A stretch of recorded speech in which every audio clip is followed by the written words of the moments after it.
Assalamualaikum warahmatullahi wabarakatuh. Salam sejahtera untuk kita sekalian dan selamat sore. Teman-teman wartawan sekalian, mohon maaf ya tadi pertemuan kita dengan para adik-adik mahasiswa dari BEM Nusantara cukup lama ya, cukup intens. Banyak hal-hal yang tadi kita bincangkan dengan teman-teman mahasiswa. Tapi intinya begini ya, bahwa memang diperlukan satu komunikasi antara pemimpin dan yang dipimpin ya dalam satu organisasi, apalagi negara. Sehingga kita memang mengharapkan adanya komunikasi timbal balik antara pemerintah, presiden dengan masyarakat. Ya. Dan beberapa hal memang komunikasi ini ya tidak berjalan mulus ya, sehingga banyak hal yang saya anggap sebagai miskomunikasi antara pemimpin dan masyarakatnya. Nah, hari ini ya, atas izin Presiden, kami melakukan pertemuan dengan teman-teman mahasiswa ya, BEM Nusantara untuk mengkomunikasikan hal-hal yang saat ini kita hadapi, yang negeri ini sedang menghadapi. Saudara sekalian, tentu banyak kebijakan-kebijakan dari Presiden ya yang sudah sampai ke masyarakat, dan yang pasti ya, bahwa kebijakan itu kebijakan yang berorientasi membantu masyarakat, meringankan beban masyarakat, terutama saat ini, saat kita sedang menghadapi pandemi COVID-19 yang juga belum usai, mudah-mudahan segera usai ya, dan juga menghadapi Lebaran di mana akan menyangkut masalah kebutuhan harga pokok masyarakat, harga pangan atau harga kebutuhan masyarakat, dan juga masalah-masalah lain yang menyangkut masalah politik ya. Nah, tadi dengan para mahasiswa, mereka menyampaikan banyak hal, misalnya menyampaikan masalah minyak goreng dan kartel disampaikan, kenaikan bahan pokok menjelang Lebaran disampaikan, masalah perpajakan disampaikan, kemudian juga masalah energi juga disampaikan dan dibicarakan ya. Dan yang terakhir juga dibicarakan masalah jabatan presiden 3 periode ya, perpanjangan jabatan atau juga penundaan pemilu ya. Hal-hal yang menyangkut masalah teknis tentu tidak dibincangkan di sini di kantor Dewan Pertimbangan Presiden, tapi akan kita lanjutkan, kita sampaikan, kita bicarakan dengan para menteri terkait yang nanti membidangi masalah-masalah yang disampaikan mahasiswa. Sedangkan untuk masalah yang disampaikan tentang jabatan 3 periode, jabatan presiden 3 periode, perpanjangan jabatan presiden dan penundaan pemilu, ya tadi telah saya sampaikan kepada teman-teman mahasiswa bahwa ini perlu kita klarifikasi.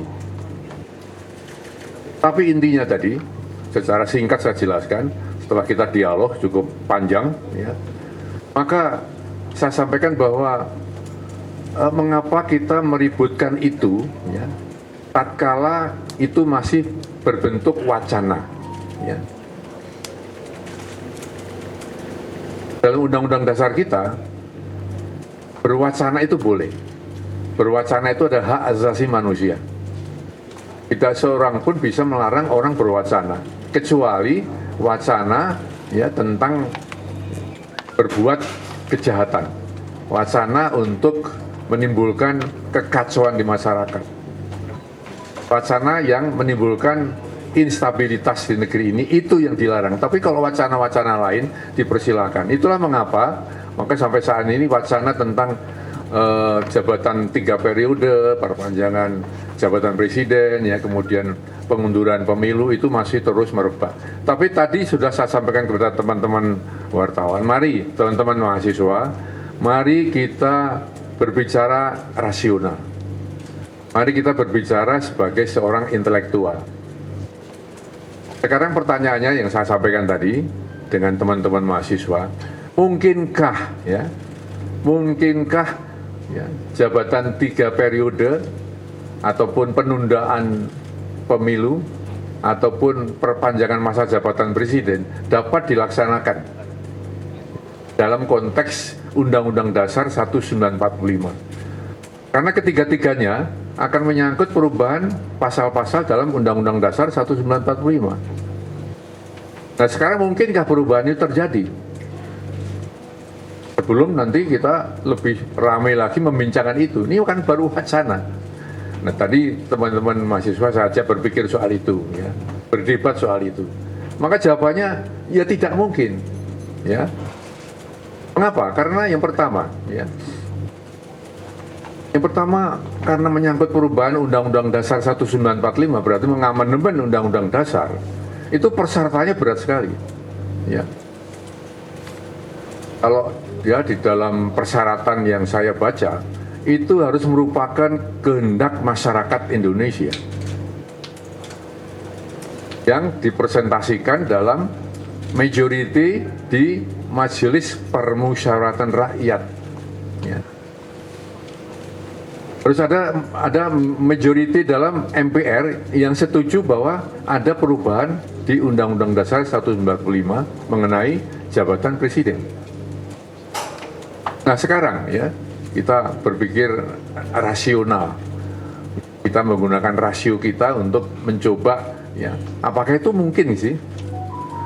Nah, ternyata memang jawabannya tidak mungkin. Karena apa? Kalau di MPR itu kan DPR plus DPD. Di DPR sendiri, ya, dari 9 partai politik, hanya 3 partai politik, ya, yang setuju, ya, untuk mengubah itu. Yang 6 partai politik tidak setuju. Dibawa ke MPR. Di MPR ditambah DPD tidak setuju. Jadi mana mungkin, ya, kemudian terjadi perubahan atau amandemen Undang-Undang Dasar 1945 mengenai, ya, jabatan presiden 3 periode.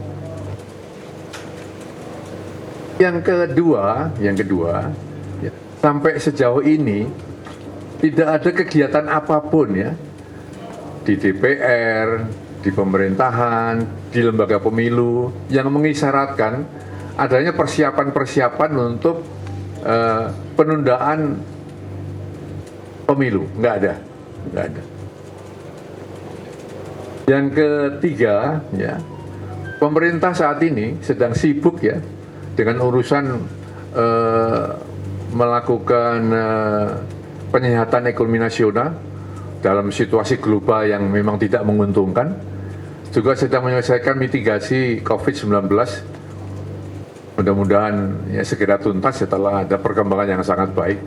Jadi belum ada atau tidak ada sama sekali kehendak membahas masalah perpanjangan 3 periode. Ya. Yang keempat, sudah berkali-kali sebenarnya Presiden sudah menjawab sebenarnya, ya, kadang-kadang, ya, kayak angin lalu aja terhapus, ya, oleh hiruk pikuknya hoax dan pemberitaan-pemberitaan yang lain. Pada saat ada wacana tentang jabatan presiden 3 periode, beliau kan sudah menjawab waktu itu. Sama saja dengan menampar muka saya. Itu mungkin cari muka, itu menghancurkan saya, kan gitu. Itu pada saat yang pertama. Yang kedua, saat kemudian ada nuansa untuk perpanjangan jabatan presiden, beliau mengatakan saya tidak tertarik. Yang ketiga, pada saat penundaan pemilu, ya, wacana itu, beliau juga berkomentar saya akan patuh taat kepada konstitusi. Bahkan yang terakhir, ya, 3 hari yang lalu beliau mengatakan, para menteri, sudahlah, cukuplah, jangan bicara lagi soal itu, soal penundaan pemilu, soal jabatan 3 periode, perpanjangan jabatan, tidak usah, cukup. Ya, artinya apa? Dengan keempat argumentasi ini sebenarnya sudah jelas bahwa wacana itu akan berhenti di wacana, karena tidak mungkin dapat diimplementasikan, diwujudkan dan dilaksanakan, karena, ya, ada 4 alasan tadi yang sudah saya kemukakan. Lalu mengapa kita kemudian masih meributkan soal itu? Meributkan, mempermasalahkan, mendebatkan sesuatu yang tidak mungkin terjadi. Ini kan sia-sia, ya. Ini kan kita hanya menghamburkan tenaga yang tidak perlu. Pada banyak pekerjaan lain, banyak tugas lain yang harus kita selesaikan.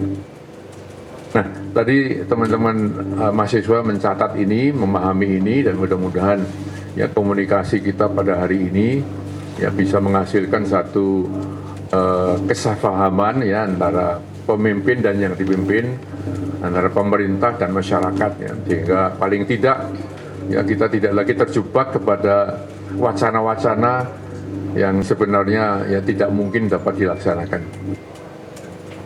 Pemerintah dan masyarakat tentu lebih berkonsentrasi menghadapi masalah-masalah yang sangat penting ya untuk kehidupan masyarakat, ya ini masalah ekonomi ya dan juga masalah penyelesaian menghadapi COVID-19. Saya kira itu teman-teman wartawan yang saya sampaikan pada sore hari ini.